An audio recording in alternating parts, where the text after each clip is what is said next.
Hello, my name is Kira Anderson, and I'm here to talk about the evolution of the medical field from the 2000s to present. To start off with the 2000s, one of the biggest discoveries happened that changed everyone's life.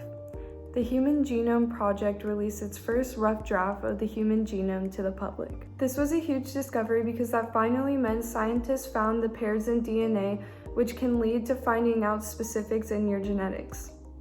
The final draft of the Human Genome Project was released to the public in 2003, but more additions were made in 2007. In 2001, the Human Genome Project kept advancing and genetic discoveries were being made. In February 2001, a scientist tested a gene that differentiates types of hereditary and sporadic breast cancer. Another discovery was also made in 2001.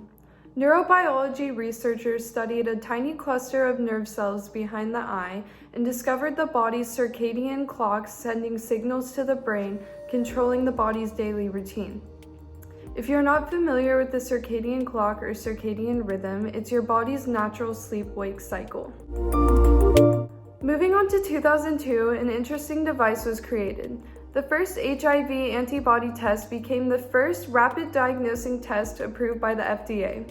This is key because results would pop up in 20 minutes instead of days, which is significant because most patients would not return to the clinic to review their results. In 2003, a machine was created to properly store and transport organs donated by donors called LifePort organ transitors. The machine works by pumping a cold solution through the organ tissues in order to keep them intact while the organs are being transported. Before this machine was created, the organs would simply be stored in a cooler with just ice. Even though this is a small advancement, it made a huge difference in the medical field.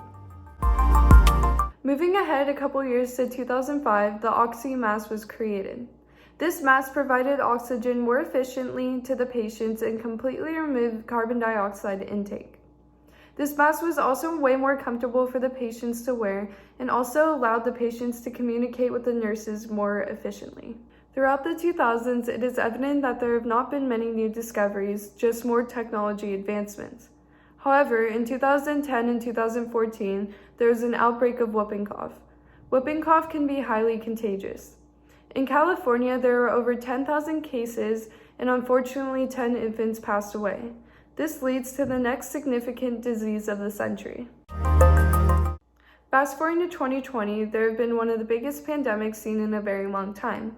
As you may know, the virus COVID-19 is rapidly spreading throughout the world, putting many into self-quarantine and shelter in place. Many people have been affected by this virus and counting. Let's dive deep into the medical aspect of this virus. First off, the name coronavirus comes from the shape of the bacteria, a ball with spikes on it.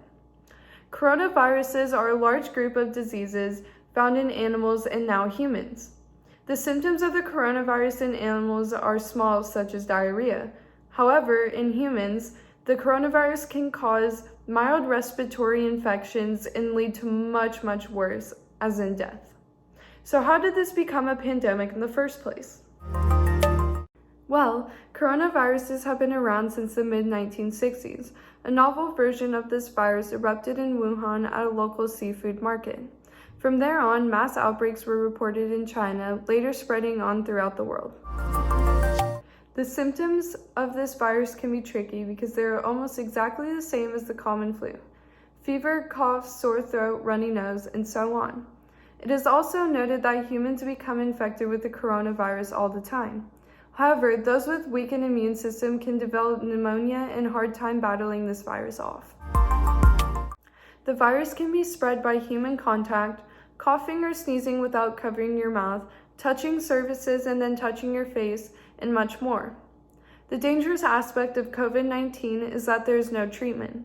The body can be placed on ventilators, oxygen, and antibiotics, but the body will have to fight off the virus itself, unfortunately causing most deaths.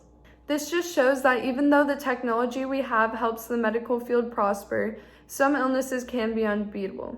It will be miraculous when they find the cure, and this pandemic will go down in the history books. However, if it wasn't for the nurses and the knowledge they have and the technology they have, this virus would be doing much more damage. Thank you for watching. I hope you enjoyed this video and learned a little bit more on the evolution of the medical field from the 2000s to present.